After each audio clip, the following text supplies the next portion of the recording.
What's up, everybody? It's RJ with Slow Movement. So today we're at Mike's again, and we got his Ram 3500 behind us.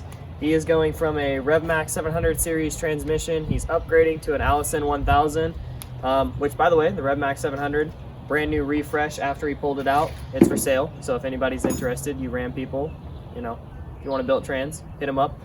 Anyways, so he's already got the trans pulled. As you can see, the truck's on jacks, and we are going to be showing you guys what comes in the trans swap kit that he bought, as well as where you can order that kit and what's included. And then we're going to show you guys putting the Allison up into the truck and how all the wiring and stuff like that works with the kit. So without further ado, let's get into it. All right, so he ordered the kit from caconversions.com.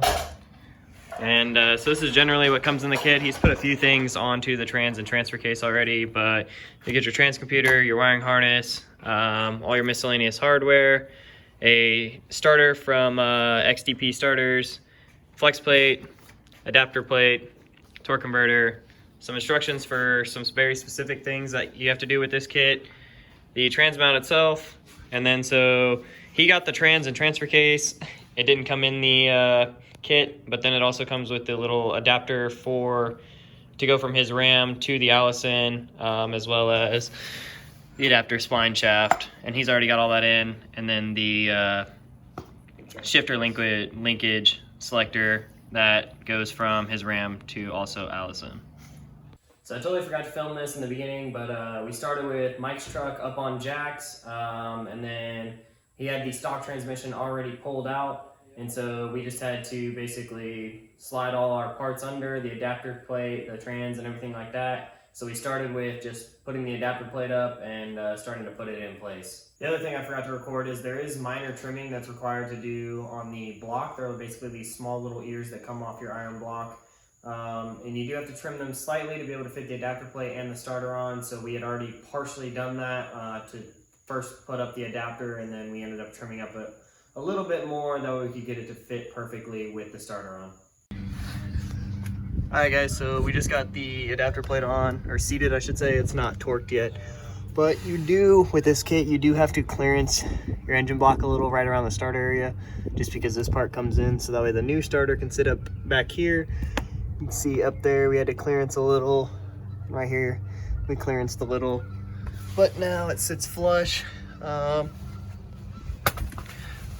Basically got all those. We just have these in here, just they were sitting on the adapter plate already. These will be what holds the trans in, and then I'm gonna mount the starter right here. So we got our starter, I got the starter hardware right here, so we're gonna set that bad boy up in there and mount it, and then keep driving on. The other thing is, if your 3500 has the towing package, which, believe it or not all of them do, it has a extra coolant line that comes from here. And normally it goes across right here and down into this clip in. So we took that off. What we're gonna do once we get this final mounted is we are going to take that tube and we're gonna put like basically a bend in it so it goes up and over here. Otherwise we would have had to like chop this bolt piece off, which we really didn't want to do. Or we would have to try and make an entirely new line, or just like cap that off and deal with a bunch of other things. That it's just basically the easiest way we're going to deal with it is just bend it up and over that so it clearances it and into this tube. So we got the adapter plate right here. We got the starter mounted to it just because those two bolts are a pain when it's up in there to try and get to, so it made our jobs easier. We got the cam seal packing right there. It's going to go right here, goes into the back of this. We're about to put that on, and then we'll mount this adapter plate for a final mount. All right, so we got the adapter plate on, and then this was that hose I was talking about, our line, where we had to bend it up a little bit because it originally came off here, so we bended it way up out of the way. This is a clip-in, so we aren't using this bracket anymore, but it's pretty sturdy and it's not rubbing against anything. There's space back here. I can get like my fingers back there so it won't vibrate against the block. So we think it should be pretty good. But next thing we're gonna do is we're gonna fill the coolant system back up, just make sure we don't have any leaks. And then I'm gonna throw on the flywheel or pressure plate, whatever you wanna call it.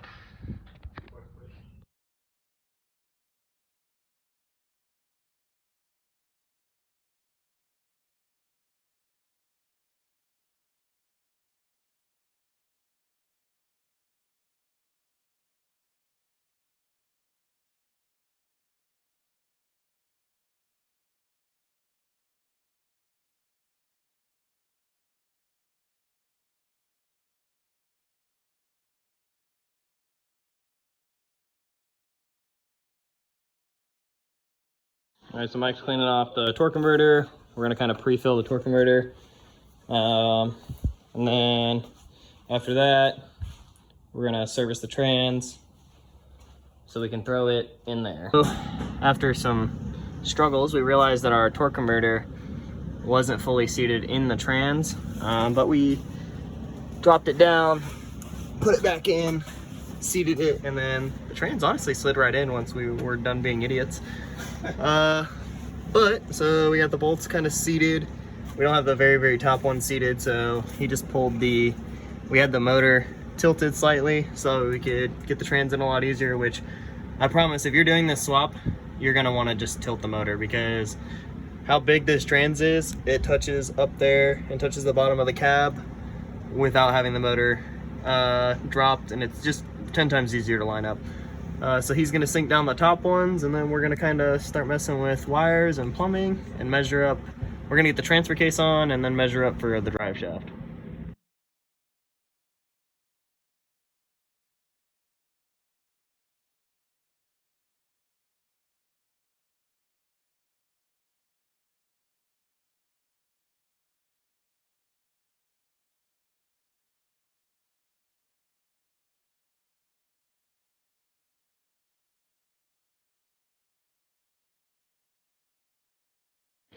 All right, so we put the brace on, trans mount, the transfer case is on. The only thing that so far we've noticed really sucks about this is with this conversion kit, you do get a little window in here so you can put the bolts from the pressure plate to the torque converter. I've been able to hand thread one in, but there's nowhere you can really borrow the engine and like turn it over and move to the next bolt, except the crank up there, which you can see as Mike's trying to get up in there how little room you have. It's only hard because they have this in the way. Not everybody's gonna have this the steering box brace. If we take this out, most trucks that don't have it, you'll be able to go straight up here. Yeah, but we're trying to see if we can get it without having to take that out. So we're gonna give it a shot. If not, we'll take that out and we'll do it anyways. So we did end up taking out that subframe brace, and that helped us get up to be able to hold the motor and get the pressure plate bolts tightened down. After we did that, we jumped up in the truck and we put the shift indicator into the dash, and basically just had to take the dash bezel off, clip a little piece into it, and that was probably the cleanest way we could figure out how to mount it. And after that, we kind of fed the wiring through a hole that we already found in the firewall, ran it all, and wired it to the instructions that CA Conversions provides with the kit. All right, hopping up into the truck here. So Mike kind of finished up the wiring. This is generally what the dash looks like. So the park, reverse, neutral drive, your stock stuff, your tuner will have to basically black those out. His has already sent him the trans tune and stuff.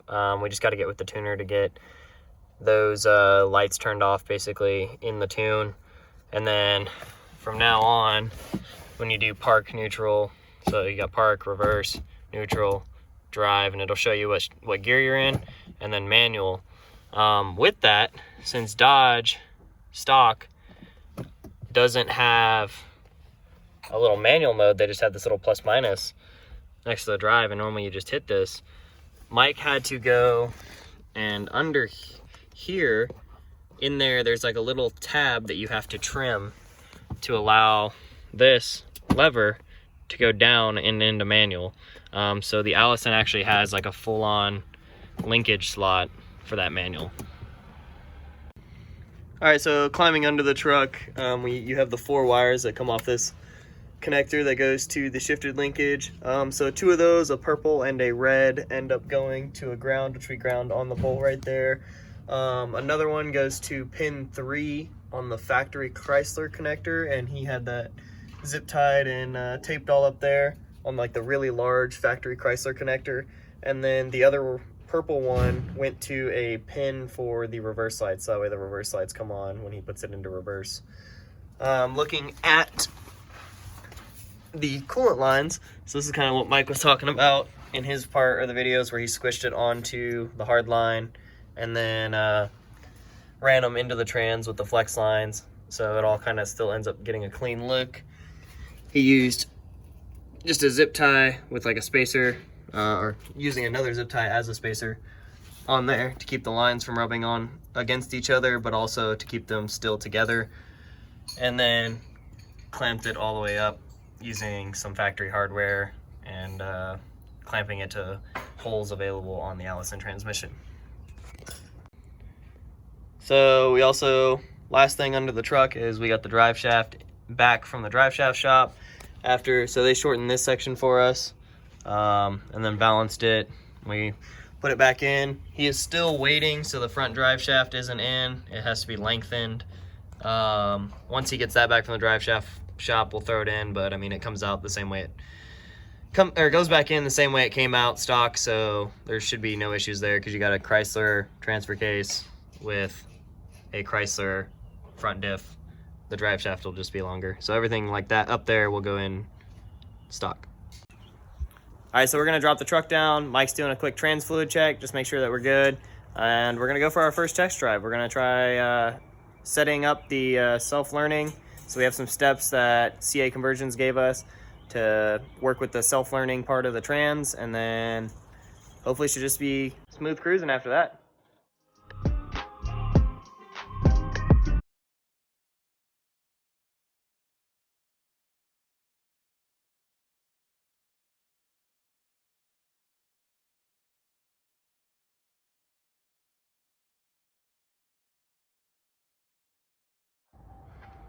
All right, guys, so we're gonna start this bad boy up. You guys can hear what it sounds like with the Power Stroke starter on it and everything. Go ahead, Mike. It's pretty gross. Oh, so she is running. We're gonna hop in. We're gonna do the self-learn. Take her for a test drive. So we found a private road, so basically what we're gonna do is we're gonna do the trans self-learning, and so what that does is it changes like line pressures and stuff on the fly. That way the truck, if it's under load, will change different, the way the trans shifts and things like that, and it does it automatically. So what we're gonna do is follow the instructions here. We had to let the truck heat up to 145, and then what we're gonna do now is we're gonna go through all 6 gears at half throttle, and we're gonna kind of like let the line pressures drop. And then we have to do another run with all 6 gears full throttle. And then it just says basically to repeat that until the adaptive learn is set. And it normally takes 6 to 12 times to do this. So we're basically just gonna be doing a bunch of half throttle and full throttle pulls until it's like really smooth as you go through it. With the power down. We do have Mike's powered down on the truck. That way he's not like the big boy tune throwing all the power in and then we break something. So we have the power turned down. We're gonna see how it feels, and then we'll turn it up later once it's learned itself. All right, so we're gonna do the half throttle one right now.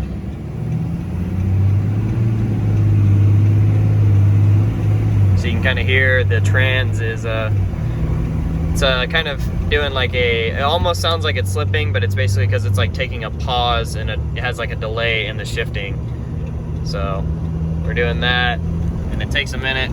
He's in 5th right now, and we've realized that with an Allison, 6th is like way up there, and there it goes. So it kind of had like a little skip in it. So basically we're gonna turn around and then we're gonna do the full throttle pull on the way back. All right, so we bring it to a stop. We're in 1st gear. We're gonna go ahead and full throttle it.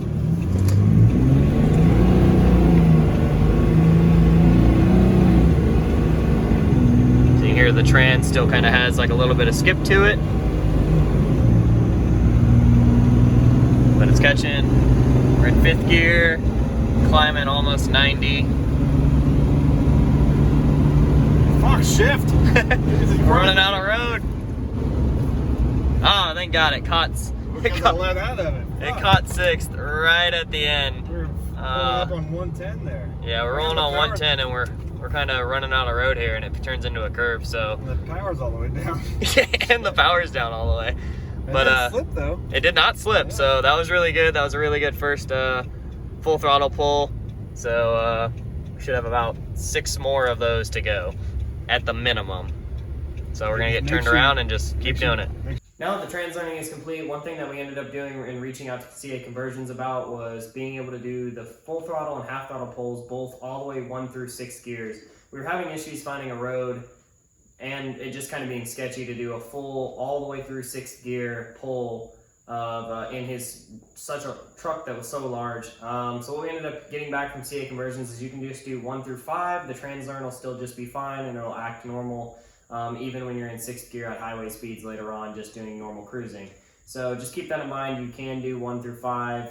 I know I did read the instructions earlier straight off the paper that said 1 through 6, but 1 through 5 full throttle pulls as the rinse and repeat will work for you.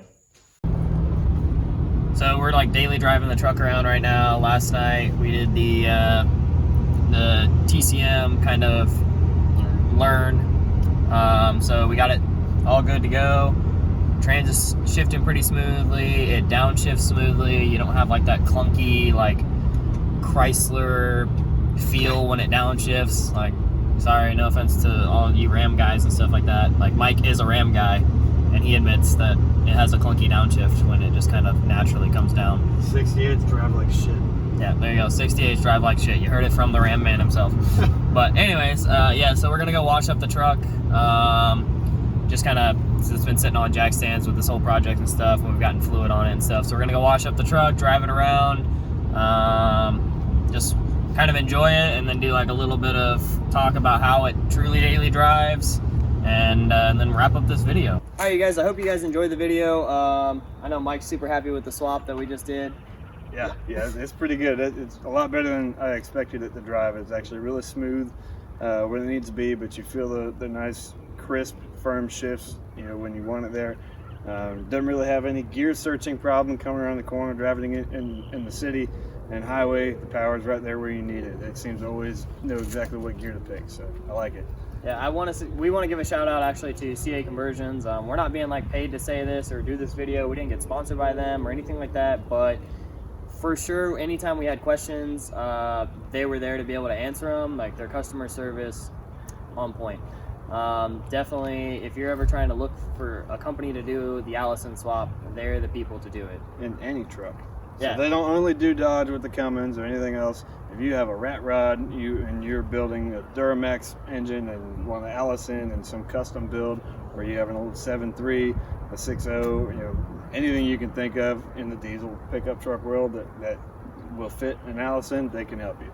Yeah, I'm actually going to link their website below. You guys can reach out to them and describe your specific build to them, and they'll get back to you, you know, with pricing and information and things like that.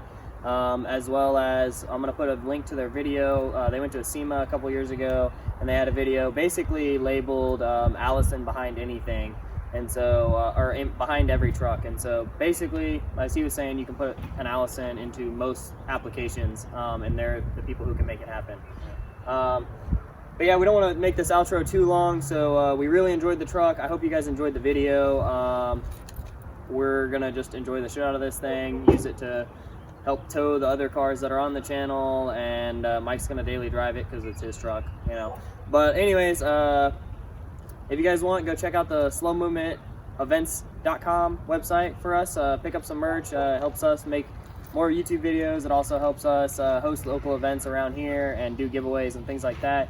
So drop a comment below on what you guys think about this. If you have any questions and you're doing an Allison swap and you have some questions and maybe can't reach out to CA Conversions for whatever reason, drop the comment below and we'll try and help you if we can. Definitely. Other than that, see you guys next time.